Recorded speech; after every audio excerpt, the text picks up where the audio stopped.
Happiness is in giving. Ano po ang logic nito na ang tunay na kaligayahan ay sa pagbibigay? Because God is a giver. Ang Diyos naman talaga ay Diyos ng pagbibigay, Diyos na mapagbigay.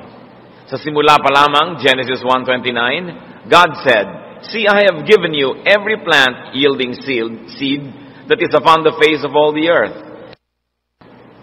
and every tree with seed in its fruit.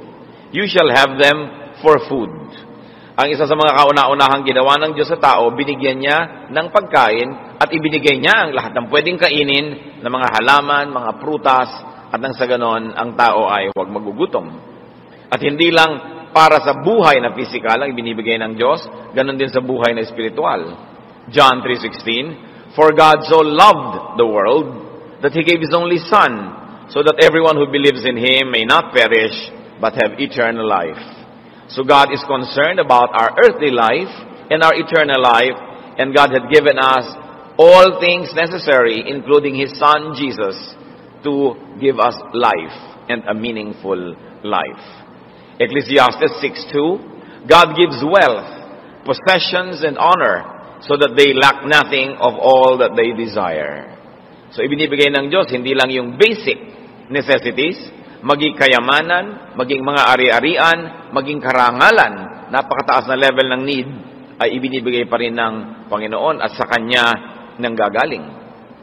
Matthew 7:11, "If you then who are evil know how to give good gifts to your children, how much more will your Father in heaven give good things to those who ask Him?" So the Father is known and is being taught by Scripture to be a giver of good things. Now that's the logic. Why is there happiness in giving? Because God is a giver and because man was made in God's image. Genesis 1:27, "So God created humankind in His image." So kung ang Diyos ay mapagbigay, at likas sa Diyos ang pagbibigay, at nilikha ng Diyos ang tao sa Kanyang wangis, sa Kanyang anyo, kung ganon, ang original na anyo ng tao ay mapagbigay. Mahilig at gustong magbigay. Man's primary nature is to give. Likas, natural sa tao ang nais niyang magbigay. And man is very godly and very happy when he gives, because that is being true to form. Isang kaligayahan, mga kapatid, na dapat nating ma-rediscover kung ito man ay nawala. Sapagkat napakarami ng pagliliko ng mga katwiran na nangyari sa pagdaan ng panahon, na ang naging kaligayahan ng tao ay tumanggap. At kaya tuloy napakarami niyang lungkot na nararanasan, sapagkat napakarami niyang gustong tanggapin na hindi niya natatanggap. Samantalang kung madidiscover niya muli ang kaligayahan ng pagbibigay, mas may control siya sa kanyang kaligayahan. Sapagkat kung liligaya kayo ayon at nakabatay sa ibinibigay sa inyo ng iba, wala kayong power doon. Paano kung hindi ibigay? Di malungkot kayo. Samantalang kung ang kaligayahan natin ay iuugat natin sa pagbibigay, kayo ang nagpapasya kung magbibigay kayo, ang kaligayahan nyo nasa inyong kamay. Mas madaling lumigaya kung controlled mo yung pinagmumula ng kaligayahan. At kung sasanayin mo ang iyong sarili na bumalik doon sa dating anyo ng tao na kaligayahan niya ang pagbibigay kaysa pagtanggap, mas madaling lumigaya. Kung aasam-asam ka, namamalimos, hihingi-hingi, susunod-sunod para tanggapin mo yung ikaliligaya mo, nasa kamay ng iba ang iyong kaligayahan. Pero kung ikaw sa iyong pagbibigay ay sumasaya, gusto mo sumaya, di magbigay ka, hawak mo ang susi para ka sumaya. Sabi sa Acts 20:35, "It is more blessed to give than to receive." Siyempre, nabaluktot na yan ng sanlibutan na akala natin mas masarap tumanggap. Pero ang salita ng Diyos ang nagsasabi, mas malaking pagpapala ang pagbibigay kaysa pagtanggap. This happiness has to be rediscovered, especially by those who have lost them. Deep happiness, deep satisfaction is not in keeping. It is not in getting. It is not in having.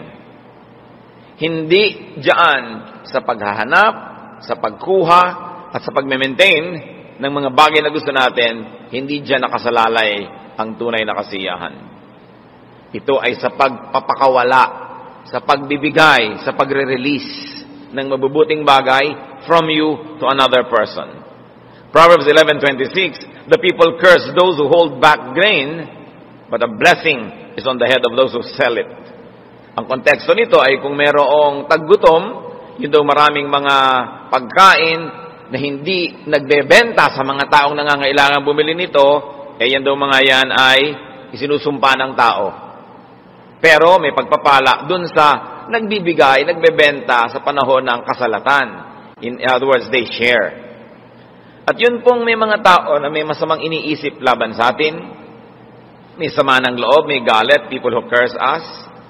You read the Bible and you will find that curses have power, may effect. Kaya habang dumadami ang iyong hindi binibigyan, habang dumadami ang iyong tinatanggihan, dumarami ang iyong pinagdaramutan, marami ang nag-iisip ng negative laban sa iyo.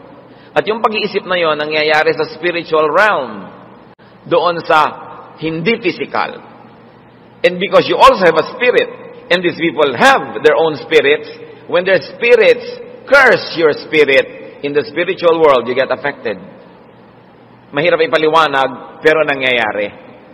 Napakahigit lalong mabuti that people wish us well rather than curse us, even in their private rooms, even in their own quiet lives, because there are many unexplainable things that happen in the spiritual world.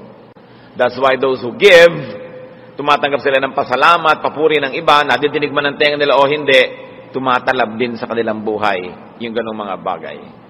Deep happiness is in giving. Proverbs 11:25, a generous person will be enriched, and one who gives water will get water. So nakita po natin ang isang dahilan ng kaligayahan, sapagkat pag ikay mapagbigay, lalo kang papayamanin ng Diyos. Lalo kang nagbibigay, lalo ka namang bibigyan. At hindi lang Diyos ang nagbibigay sa iyo, marami rin sa mga taong binibigyan mo, susuklian ka rin ng kabutihan. Bihira naman yung ginawan mo na ng mabuti, masama pa ibinalik. So pag nagkaroon niya ng pagkakataon, hindi man ngayon, sa darating na panahon, susuklian din niya ang kabutihan mo. So yung pagbibigay, nagbibigay sa'yo ng kaligayahan, dun lang sa paglabas ng mabuting bagay mula sa iyong kamay, patungo sa iba, may ligaya na. Lalo na kung bumalik pa yon at sinuklian nila.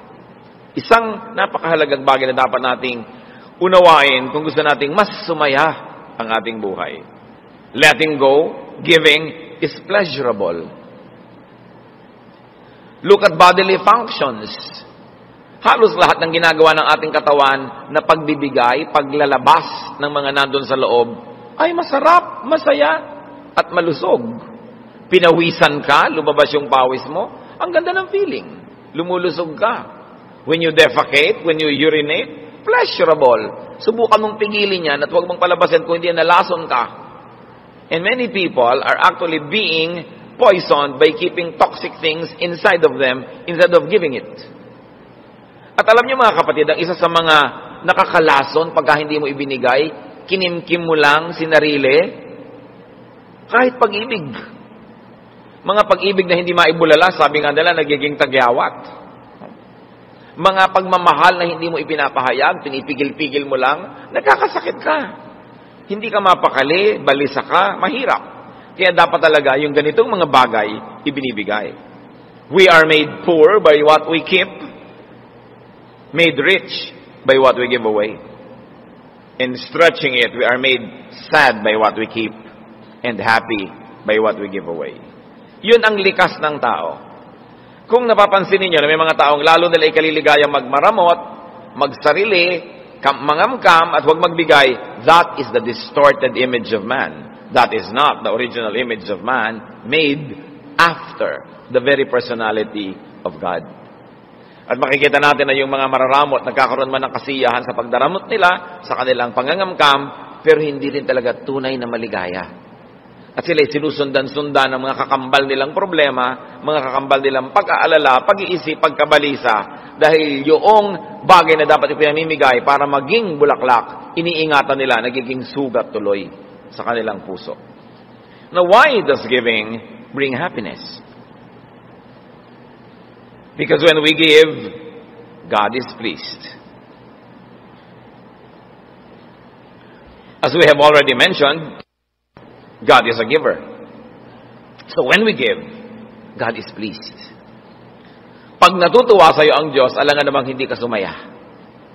Alam nga namang hindi ka niya pasayahin at hindi makagawa ang Diyos ng paraan para sumaya ka. What's more, when we give God pleasure because God commands giving.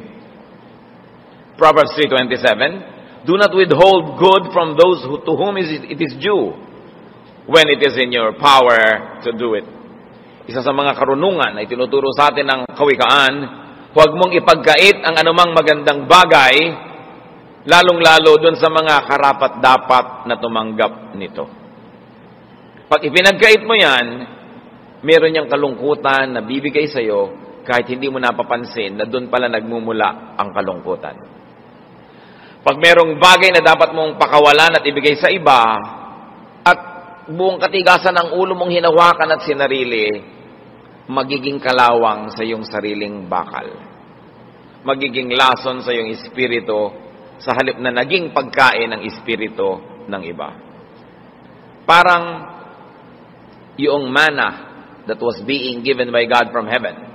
Noong mga Israelita ay nasa disyerto at wala silang makain, umuulan ng pagkain mula sa langit.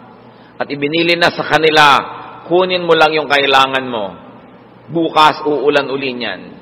Yung mga ibang makasarili, nagtago, nag-imbak ng lampas sa kanilang kailangan. At nung makita nila anong nangyari, inuod, nabulok, nasira. Kasi kumukuha sila ng hindi naman nila kailangan, iniimbak nila, itinatago nila, nabulok lang. At napagalitan sila tuloy. Sinabi na sa inyong huwag kayong kumuha ng di nyo kailangan kasi sa pagkuha nyo, baka yung may kailangan nun, nawalan tuloy. Ang dami-dami yung tuwalya sa cabinet nyo, ang dami-daming pamilya, iisa yung tuwalya, nagkakahawa-hawa na sila ng galis. Ang daming mga tao, walang kadamit-damit, tas ang dami mong ekstrang damit, di mo kailangan. Kahit hindi nyo nakikita, literally na nabubulok yon sa cabinet nyo, in the spiritual world, nabubulok yon at nilalason kayo kasi hindi nyo kailangan, iniingatan nyo. Samantalang kailangan ng iba. So, ang napakaganda yung pawalan mo yan at nang may makinabang at natutuwa ang Diyos pag ginagawa mo yon, papasayahin ka. At kung ikaw na ngayon ang may kailangan, alaga namang hindi ka bigyan ng Diyos, samantalang sumunod ka sa iniuutos niya na ibigay mo yon sa iba. Pag ito'y muli nating naunawa, mas maraming kasiyahan na mararanasan ng tao. Because God's pleasure brings happiness to His people. When we give, the godly spirit of the giver is edified. Kung pasisimplehin natin yan mga kapatid, meron tayong dalawang uri ng espiritong namamahay sa ating puso. Yung makadiyos na espiritu at yung makasalanan na espiritu. Pag tayo'y nagbibigay, pinasasaya natin yung makadiyos na espiritu. Pag hindi tayo nagbibigay, pinalulungkot natin yung espiritu na yon. At kung yung espiritu ng Diyos na namamahay at namumuhay sa atin ay nasisiyahan, mahirap ba na tayo man ay sumaya rin? When we give, the higher person of the giver is pleased. The lower person may be displeased. Kaya pag nagbigay ka, mamaya, yung lower person mo, nagsasabing, ba't mo binigay? Baka mamaya kailangan mo yon. Baka mamaya, hindi ka bigyan yan. Baka hindi ka naman maging mabuti sa'yo yan. Hindi naman siya tumanaw ng utang na loob sa'yo. Ginaganong-ganong ka nung lower personality mo. But your higher personality says, it is good. It is good to give. It is God's will. You are godly. It is God's command. Laging nagtatalo yung dalawang yan. Kailangan ng pinapapanalo natin yung mas mataas na uri ng pagkatao natin. Yung mas malapit sa Diyos kaysa mas malapit sa lupa. Kaya ang sabi ng 2 Corinthians 9:7, God loves a cheerful giver. Hindi nagbibigay ka nga, nakasimangot ka, nagbibigay ka padabog. Baliwala yun. Ibinigay mo sa physical world, pero in the spiritual world, God counts it as not giving at all. Binigay mo pa. Wala rin yan kasi hindi mo naman ikinasiya. When we give, the nobility of the human spirit triumphs. Ang nagwawagi ay yung maginoo, yung maharlika, yung mataas na uri ng ating pagkatao. Kaya nang pag nagwawagi yon, katulad ng pag yung mataas na uri ng pagkatao natin nasisiyahan sa arts, sa music, sa fine things, tumataas ang level ng ating kaluluwa. Lumalapit doon sa lumikha sa atin. Kaya yan ay nararamdaman. When we give, the recipient, not only us, but the recipient is given happiness, of course. Nagbigay ka, sumaya ang Diyos, sumaya ka, at higit lalo, sumaya yung binigyan mo. Yung binigyan mo is made happy. Mga kapatid, giving is an art. Dapat nagpapasaya. Hindi yung may exchange gift, ang ibibigay mo lang kung ano na lang, na para lamang may maibigay ka, so that you will meet the requirement na nung exchange pa yung may ibinigay ka. Pero nung buksan ba niya ang regalo mo, sumaya. Dapat sumasaya. Ipinagluto mo ang mahal mo sa buhay, wala namang kakwenta-kwenta yung lasa. Ibinili mo nga ng tsinelas, ang liit-liit o ang laki-laki, hindi mo malang pinag-aralan ang size ng kanyang paa. Sumama pa loob, ang tagal-tagal na akong kasama, hindi malang alam ang size ng paa ko. Tapos magre-regalo ka kalendaryo. Sino naman ang natutuwa niya sa kalendaryo? Diba? Lahat ng cellphone may kalendaryo na ngayon. So, para lang may maipulupot ka, malagyan mo ng ribbon. Yung iba magre-recycle na lang ng mga regalo ko. Basta may maibigay ka na lang. Huwag kayong basta bigay lang ng bigay. But the recipient should be pleased. Ministry kasi yun eh. Nagpapasaya ka. Ang daming ganyan mga reklamo sa mga opisina, sa mga pamilya, may exchange gift. Feeling mo iba, lagi na akong lugi. Ay, ang nakabunot sa akin, si ano na, walang kakwenta-kwenta magregalo to, CD. Diba yung, di ko naman papakinggan yung CD na yan. Di ko naman babasahin yung libro na yan. Yung kung ano na lang maibigay. Ngayon, kung ang binibigyan mo ng regalo, talaga mahilig sa music o mahilig dun sa magbasa, bagay. Pero huwag yung basta may maibigay ka na lang. Philippians 4:18, si Paul na tumanggap ng mga regalo mula sa kanyang tinuruan, sabi niya, I am fully satisfied now that I have received from Epaphroditus the gifts that you sent. Sabi niya, siyang-siya ako sa ipinadala nyo. Tuwang-tuwa ako. Huwag yung di lang may maiabot, kundi ikinasiya nung tumanggap. Ngayon, bakit tayo sasaya kung sumaya yung tumanggap? Because a happy recipient is one less lonely person in the world. And one less lonely person in the world means a happier environment, a happier surroundings, which in the end will also benefit us.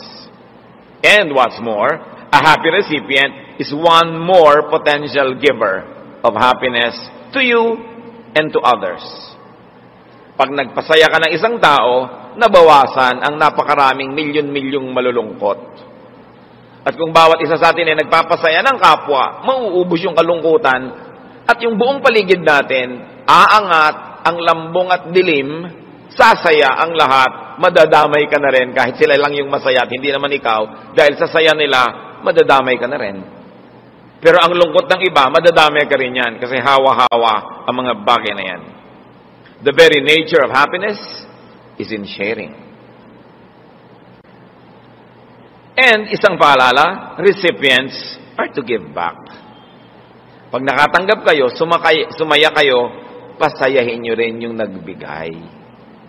Para siya naman, ma-encourage, magbigay uli, sumaya ka uli, nagbigay ka uli sa kanya, you begin or you maintain a cycle of happiness giving. Hawa-hawa kasi yan. If you give, you should learn to give back. Tingnan ninyo ang pagbibigayan at pagsasamahan ng Diyos at ng Israel. Exodus 20 verses 1 to 3, the first commandment. Then God spoke all these words. I am the Lord your God who brought you out of the land of Egypt, out of the house of slavery. You shall have no other gods before me. Ano yung dynamics? Sabi ng Diyos, binigyan ko kayo ng kalayaan. Inilabas ko kayo sa Ehipto kung saan dati kayong mga alipin. Ngayon malalaya na kayo. Binigyan ko kayo ng kalayaan, pues ibigay niyo sa akin ang inyong pagsamba. Baka naman matapos ko kayong palayain, sa ibang Diyos pa kayo magsisimba. Baka naman matapos ko kayong pagpalain, sa iba pa kayo magdala ng offering. Ibang pangalan pa ang parangalan nyo dahil maraming mga Diyos na kukumpit-kumpit dyan sa mga lugar na yan. No? May Diyos ng ganyan, may Diyos ng ganon. Kaya sabi ni Yahweh, ako huwag nyo kakalimutan, ako, hindi sila ang nagpalaya sa inyo. Anong kapalit? Ako ang sasambahin nyo at hindi sila. It is a transactional relationship. Tinanggap mo yung kalayaan, tinanggap mo yung pagpapala, pues gawin mo naman ng iyong bahagi, ibigay mo ang iyong pagsamba. Hindi pwedeng tumatanggap ka at wala kayo binibigay. Hindi kumpleto yung transaction. Walang balance. Kaya ang tao naman na binibigyan ng Diyos ng pagpapala, Genesis 28:22, of all that you give me, I will surely give 1/10 to you. Sabi, O Diyos, ibinibigay niyo sa akin ng lupa na pinagtataniman ko, ibinibigay niyo ang mga kailangan ko. Lahat ngayon ang ibinibigay niyo sa akin, ibabalik ko sa inyo ang ikapu. Transactional. Hindi pwedeng tanggap ka ng tanggap kasi hindi ka nagtatithe. Binibreak mo yung cycle of giving and receiving, giving and receiving. So ano mangyayari? You just get and forget. Pag hindi ka nagbigay, naputol. Hindi ka na rin bibigyan. Putol na ang bigayan. Kaya merong pananagutan. Even in the Bible, relationships are transactional. Lahat ng relasyon, mga kapatid, transactional. At huwag niyong masamain yung transactional relationship. Yun talaga. Magulang, inaalagaan mo ang iyong anak habang sila'y bata. What is the other side of that? Bata, pag tumanda ka, ang magulang mo, siya naman ang aalagaan mo. Transactional yan. Hindi mo yan dapat i-break. Tingnan niyo nangyayari sa Western culture, sa mga tinatawag na first world, na nagiging sobrang maunlad sa pera at nagiging very materialistic ang mga tao. At yung mga bata, ano nangyari? Yung mga kabataan ng 1960s, 70s, na sobrang naiba ang mundo, nagkaroon ng sexual revolution ng mga 50s, tapos yung sobrang liberation of the youth ng 60s and 70s. Ano nangyari? Nagkaroon ng mga suwail na anak. Mga anak na ayaw mag-alaga ng magulang, ayaw magsuporta ng magulang. Anong nangyari? Nadala ang isang henerasyon ng magulang. Kaya ngayon, sa first world countries, developed economies, ayaw nang mag-anak ng tao. Nagkakaroon ngayon ng population problem sa Japan, sa Northern Europe, in most of Europe anyway, kasi yung mga tao ayaw na mag-anak. Sabi niya, bakit namin uubusin ang pera namin sa pagpapalaki ng mga bata na pagtanda naman namin, tatapon lang kami sa home for the aged, hindi naman kami aalagaan, di ubusin na lang namin ang pera namin mag-asawa sa hindi pagkakaroon ng anak, bakasyon na lang kami ng bakasyon, at mag-insurance na lang kami, pag tumanda kami, we will stay in a nursing home. So dahil yung mga anak, pinutol nila yung cycle of giving and receiving. Ayaw na nilang mag-give sa parents. Marami ngayong parents, ayaw na rin mag-give sa anak. Naputol. Kaya dapat talaga, give, receive, give, receive. This makes people happy. Yung transaction natin, halimbawa, sa Diyos at sa lupa. Luke 13, 6-8. Then he told this parable. Si Jesus yung nagsasabi, a man had a fig tree planted in his vineyard. And he came looking for fruit on it and found none. So he said to the gardener, see here, for 3 years I have been looking for fruit on this fig tree, and I still find none. Cut it down. Why should it be wasting the soil? He replied, Sir, let it alone for 1 more year, until I dig around it and put manure on it. At kung itutuloy pa natin, sabi niya, and if when you come back after a year and it still has no fruit, we're going to uproot it and burn the tree. Jesus here, giving a parable na yung God yung may-ari ng garden. Sabi niya doon sa taga-alaga, balik ako ng balik sa punong ito, taon-taon, wala naman ako makitang bunga, bakit patuloy natin siyang papayagang ubusin ang taba ng lupa? Sumisipsip siya ng tubig, ng mga nutrients, tumatanggap siya ng liwanag, ng araw, wala na tuloy tumutubong iba sa lugar na yan, tapos wala namang bunga, bunutin yan. Sabi ng gardener, bigyan niyo pa ba ng 1 taon? Dadagdagan ko pa ng pataba. Ibig sabihin, bibigyan pa po natin. Pag hindi pa siya nagbigay sa atin ng bunga, susunugin na natin. Maging ang Diyos, ayaw niya magsayang ng resources sa mga taong ayaw naman mamunga. Sa mga halamang ayaw mamunga. So kailangan pag may tinanggap ka, magbigay ka. Yun ang rule of nature. And there is so much unhappiness because that is being broken by people. 1 Corinthians 9:10, when the plowman plows and the thresher threshes, they ought to do so in hope of sharing in the harvest. This is an old agricultural transaction na may mga tao na namamayani, hindi sila binabayaran sa kanilang pagtatrabaho, bayanihan. Pero sabi, pag merong isang nag-araro, nagbungkal ng lupa para sa iyo, ikaw yung may lupa, sa dakilang lupa mo, hindi mo na kayang bungkalin lahat yan, meron kang nilagay dyan ng mga taga-bungkal, at nung anihan na, hindi mo na kayang anihin lahat yan, kukuha ka ng mga taong taga-ani, taga-putol ng mga grain. Sabi, yung nag-aararo, yung nag-aani, ginagawa niya, dahil umaasas siya na may parte siya doon sa lahat ng mga harvest. Alam nga naman pagkatapos na nandiyan na yung harvest, thank you na lang. Kailangan kaparte siya. So ang sinasabi dito, lahat ng may input, dapat may maiiwi. Lahat ng nagbibigay, dapat tumanggap sa lahat ng uri ng transaction. Kaya yung mga nag-aral ng medisina, ang tagal-tagal nag-aral, tapos mo, Doktor, 3 minutes yun lang kung tinignan, tapos 500. 9 na taon po ako nag-aral. Diba?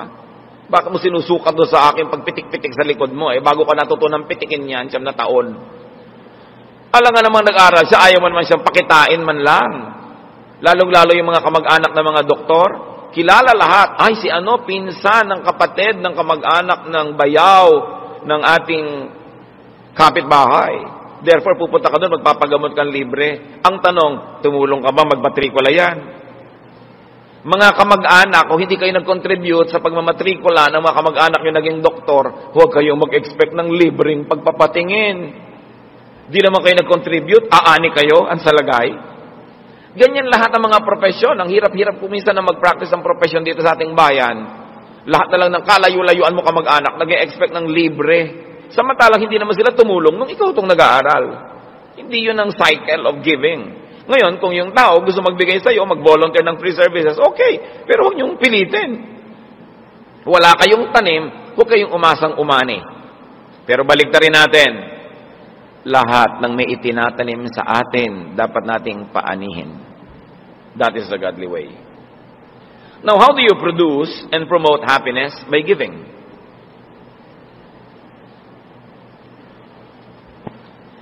Give to those who deserve it. Nag-aral yung tao, bayaran mo ng professional fee. Kung may discount ka man, salamat. Pero ba't ka may discount? Nagne-negosyo yung tao, may tindahan, may grocery, may whatever. Sister, meron bang discount?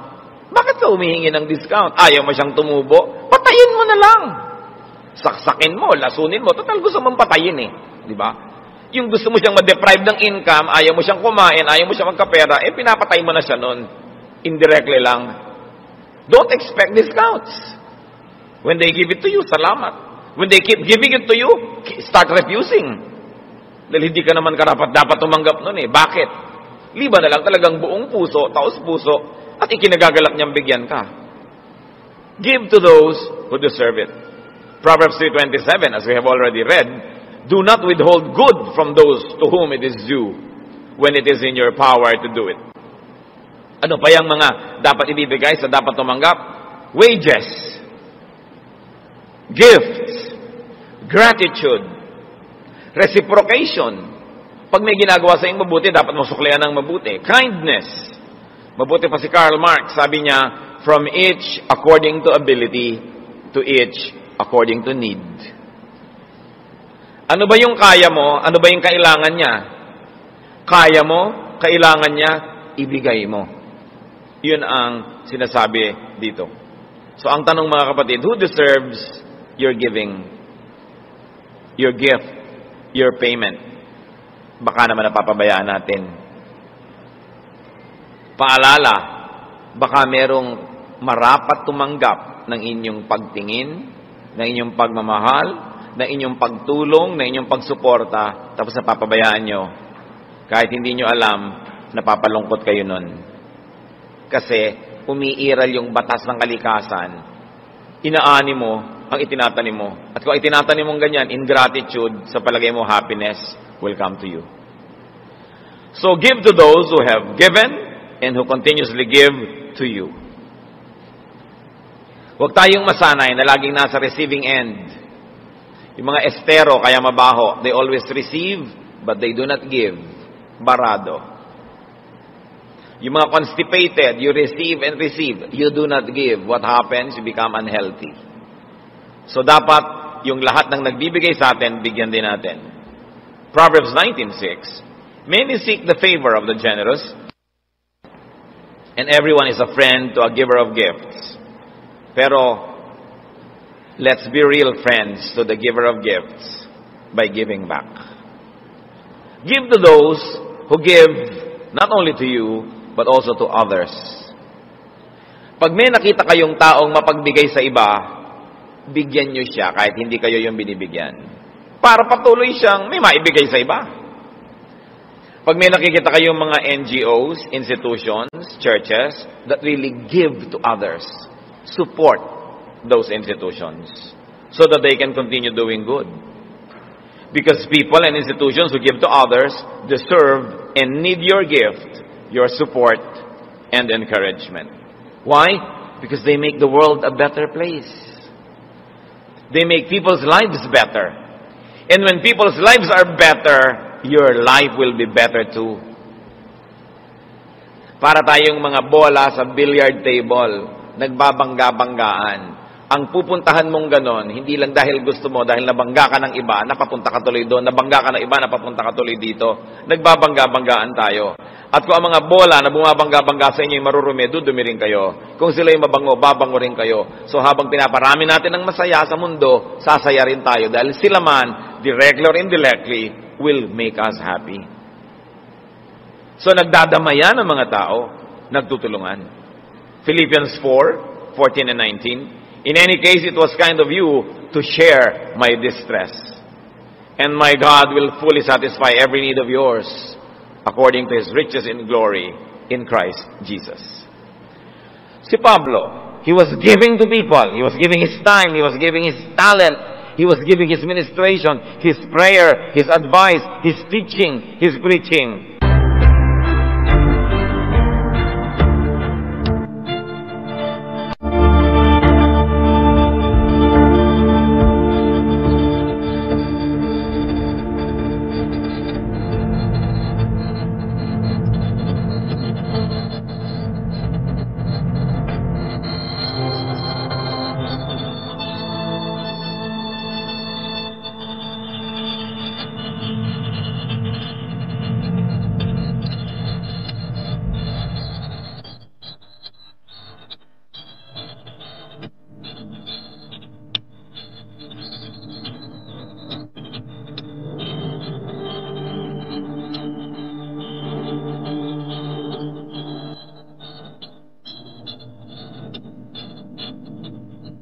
So the people who saw that kept supporting him. At sabi niya, napakabuti niyo na kayo ay tumutulong sa aking mga kagipitan.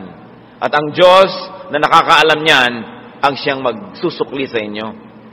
At bibigyan niya kayo ng kasiyahan ayon sa napakayaman niya na kalagayan. So nakikita natin na hindi mo ako natutulungan, pero tumutulong ka sa iba. Therefore, bibigyan kita. Kasi yung mga tinutulungan mo, they become less problematic. Pag nakakatulong ka sa tao, hindi na sila nagiging mga pabigat, hindi na sila nagiging mga konsumisyon. Diba, makikinabang din ako nun, directly or indirectly. So I should support you. Give to those who give to God. Mga kapatid, kaya tayong mga mananampalataya, dapat yung mga negosyo ng ating mga kapatid, ating tinatangkilik. Pag bumili ka sa tindahan ng isang hindi mananampalataya, kanyang-kanya na lang yun. Baka dalhin pa niya sa masama yung pera. Pagka tinangkilik mo, negosyo ng kapatid natin, nagta-tithe pa yan, nag-o-offering pa, tapos yung mga charitable works, doon mo dapat inilalagay yung pera mo. Doon sa kamay ng taong dadalhin yun sa paanan ng Diyos. Kaya dapat kinikilala ninyo. Kaya nga tayo kumisa, nagte-trade fair, gumagawa tayo ng mga trade bazaars, tiyangge-tiyangge. Because I like you to know your brothers and sisters who are in business. So that when you need such services or goods, sa kanila kayo makipagnegosyo para yung inyong pera mapunta sa kanila kaysa sa iba. Sapagkat napakasabigyan ng pera ang Kristiyano dahil binibigyan niya ng kaluwalhatian ng Diyos, mabuti siya sa kanyang kapwa, kaysa ibigay niyo kung kani-kanino lang. To those who give to God and serve God, they deserve our gift, our support, our service, our ministration, our patronage. 1 Corinthians 9:14, the Lord commanded that those who proclaim the gospel should get their living by the gospel. Lalong-lalo yung mga naglilingkod sa Diyos, sinasabi sa Biblia, nagbibigay buhay sila sa mga tao, so sila naman dapat buhayin ng mga tao. So empower those who empower others. Give to those who serve God. It's a very, very beautiful concept. Now, we have said already, give to those who give to you, give to those who give to others, give to those who give to God. Now, give to those who do not even deserve it. Si Jesus yan, kaya siya unique. Pag nagturo si Jesus, laging may bagong twist eh. Dati, give to those who deserve. Dinagdagan niya, give to those who do not even deserve. Yun si Jesus. Matthew 5:41, and if anyone forces you to go 1 mile, go also the 2nd mile.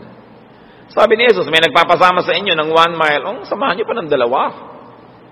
May humihingi ng inyong jacket, ibigay niyo yung isa niyo pang suot dyan na balabal. Yan si Jesus, unique. Gusto natin magpaka-Kristiyano, talagang hindi ka lang nag-give to those who deserve, you give to those who do not even deserve. Proverbs 25:21, if your enemies are hungry, give them bread to eat. And if they are thirsty, give them water to drink. Yun ang pinagkaiba. Because when you give to those who do not deserve it, there will be one less lonely and needy person. And you have a very beautiful chance of having one more grateful person, therefore another potential giver. Reverse the cycle of selfishness. Nakita niyo sa handaan, halimbawa, magdadala kayo ng mga pagkain, potluck, na yung maraming maarting Kristiyano, ni ayaw sabihin yung luck, pot bless, dapat. Kung pot bless ko, ikakaligayan nyo. Ang point, pagka nakita mo yung iba na talagang dadala, gaganahan kayo magdala.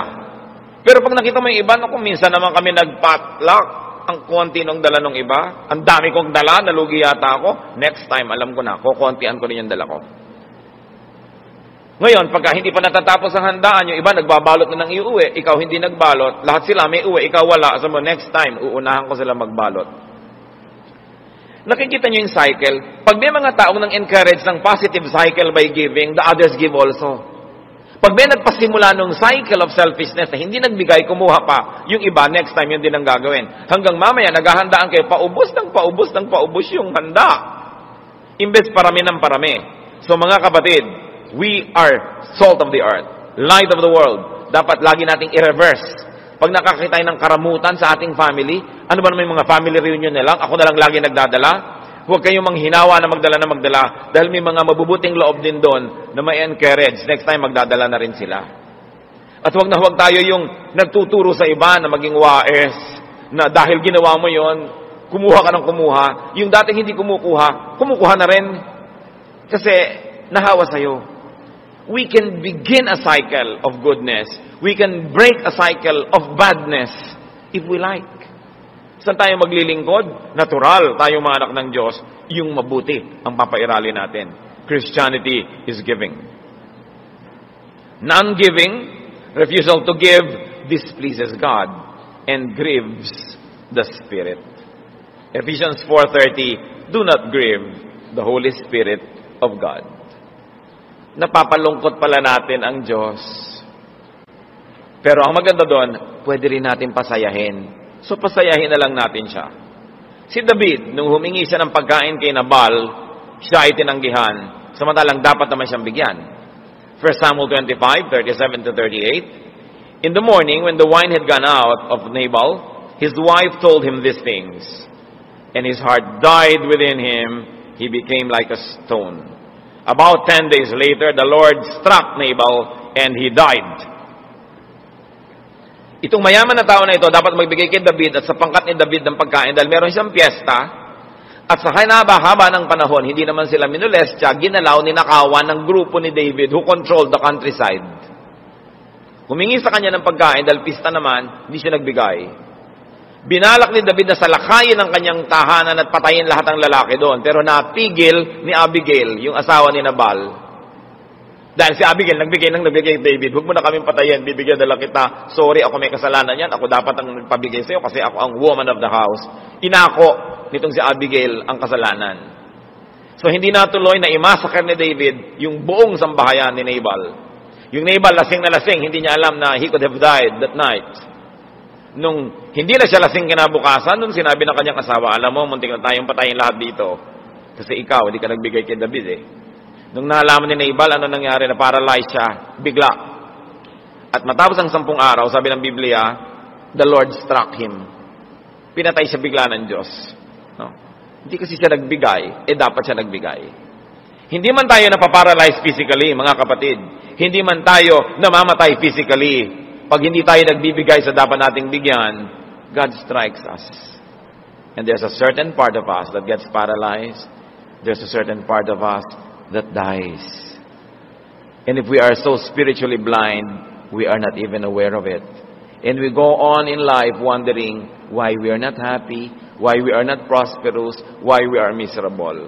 Nagkukulang siguro tayo sa pagsusukli ng kabutihan sa dapat nating suklian. Non-giving frustrates and hardens others. Non-giving teaches others to be selfish. Non-giving promotes selfishness. Pag di ka nagbibigay, tinuturoan mo ang iba na maging maramot din kasi hawa-hawa. But Christianity reverses that. Sa Acts 2:44-45, all who believed were together and had all things in common. They would sell their possessions and goods and distribute the proceeds to all as any had need. Akala nyo komunismo ang umimbento niyan, sosyalismo? No, mga Kristiyano.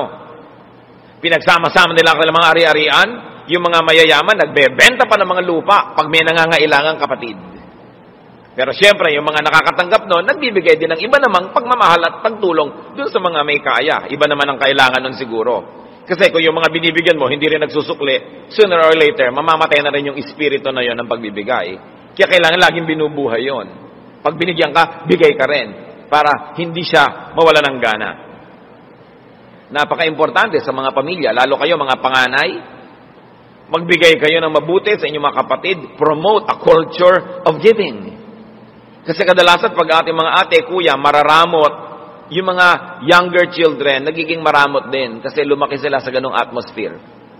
Pag yung mga tiya natin, mga tiyo, ang kukunat, ang dadamot, usually nagiging ganon din tayo sa ating mga pinsan at maging sa mga magiging mga pamangkin natin. Kaya tayo na mayroong kakayanan na mag-impluensya ng mga younger people in our family, promote a culture of sharing, a culture of giving. Lahat tayo makikinabang din doon. Many people seek happiness through receiving. That is the weak part of it because it is totally dependent on others. It is reactionary, it is disempowering. Pag ang kaligayahan mo, isasandal mo sa pagbibigay sa iyo ng iba, di kung di ka bigyan, wala kang magawa. The more active and fruitful way to seek, to produce, and multiply happiness is by giving. Because giving is within your control. You have it in your hands. So much unhappiness, in fact, so much sadness is caused by our refusal to give. And so much unhappiness is caused by our rejection of people's request. Pag may tao po na mangungutang sa inyo, liban na lang sobrang makapal yung tao na yon at sobrang talagang manggagamit at sobrang linta. At alam nyo naman kung yun ang taong yun ay ganon. Liban na lang ganon, bago yan nakapagsabi, kutakot-takot na ikot at timing. Kutakot-takot na pakikiramdam. Pag ang tao'y uutang, hihingi, magsasabi, magpapaalam, ikot ng ikot, tatanungin, maganda ba ang mood? Kumain na ba? Puyat ba siya? Masaya ba? Hirap na hirap bago makapagsabi ang tao kung siya'y totoong tao. Mga kapatid, pag may nagsabi, may humihingi, may nagpapaalam, may nagsusumamo, mayroong ipinapakiusap, isipin nyo na lang, napakalaking pag-iipon ng lakas ng loob ang ginawa niya para lang magsabi sa inyo, para nyo lang biglang biguin. So, sinasabi sa Bible, give to those who deserve when it is in your power to do so. Huwag kayong manghiya. Do not refuse people flatly just because you happen to hold power in your hand at the moment. Because you don't know, sa isang iglap, malipat sa kanya yung kapangyarihan at kayo naman tong kailangang mamalimos. Kayo yung kailangang humingi. Gusto kong bigyan ng diin, liban na lang ang taong ito, notorious talaga sa pagiging linta, na pwede nyo talaga i-refuse dahil sinipsip na ang dugo nyo sobra. Liban na lang ganon.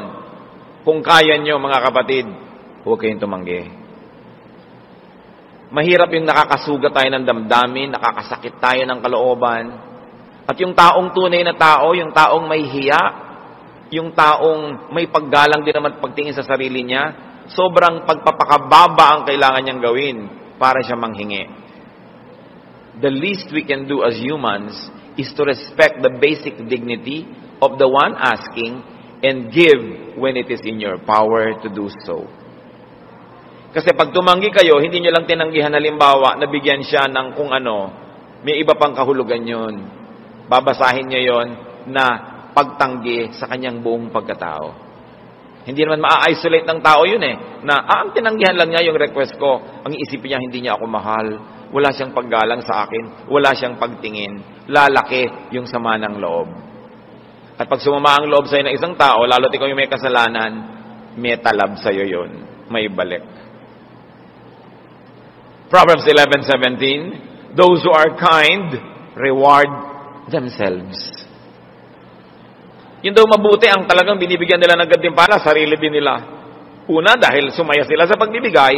Pangalawa, yung binigyan nila, magbibigay din yun. At hindi man, sumaya naman yun, nabawasan ang malulungkot sa paligid, nakinabang ka rin. At sinasabi sa Galatians 6:7, you reap what you sow. Kung anong itinatanim mo, aanihin mo. So magtanim ka na lang na magtanim na mabuti, magbigay ka ng magbigay ito yung kaya mo, kasi aanihin mo rin yun. Kung hindi naman, nauna ka na umani. Kung minsan naman, na-advance na yung blessing sa'yo, ano ba naman na magbigay ka? Ikaw na yung unang nakatanggap. Hosea 8:7, for they sow the wind, and they shall reap the whirlwind. Ang nagtatanim naman ng negative, higit iba yung negative things ang kanyang aanihin. At ulitin natin ang Proverbs 3:27, do not withhold good from those to whom it is due, when it is in your power to do so. Sa Nehemiah 13:14, pansinin niyo ang pagdarasal. Remember me, O my God, concerning this, and do not wipe out my good deeds that I have done for the house of my God and for His service. Hindi ito panunumbak. Pag may ginawa sa inyong mabuti ang isang tao at naungkat niya, dahil hindi naman kayo nagsusukli ng kabutihan, huwag niyong laging isipin na sumbat yon. Paalala lang yon. Kasi ang paalala ay gamot sa taong nakalilimot. Na ang transaction, pag binigyan kita, tinanggap mo yon, sumasang-ayon ka, nabibigyan mo rin ako sa abot ng iyong makakaya. Transaction talaga yan. Kaya ang sabi nitong propeta, Diyos, huwag niyong limutin lahat ng ginawa ko para sa inyong sambahayan at para sa inyong mamamayan. In other words, pakinggan niyong dilangin ko, ibigay niyo ang hinihingi ko. Dahil sa inyo man ay nagbigay ako. At hindi yun minasama ng Diyos. Huwag sumasama ang loob niyo kung nauungkat ang mga kabutihang nagawa sa inyo. Lalo't hindi naman kayo nagsusukli. Dapat niyo talagang maalala para malaman mo kung saan ka nakatayo at lumagay ka sa lugar. Those who give are entitled to receive. So, be kind to those who ask.